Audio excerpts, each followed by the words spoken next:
Sa amin pong pinakamamahal na tagapamahalang pangkalahatan, kapatid ni Eduardo V. Manalo. Kami pong mga ministro at ang aming pamilya, kasama ng lahat ng mga may tungkulin, dito po sa Distrito Eklesyastiko ng Nagoya, Japan.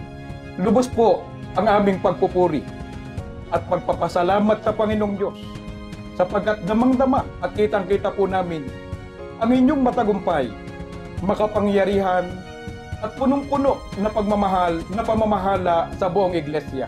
Happy 16th anniversary po! We love you po!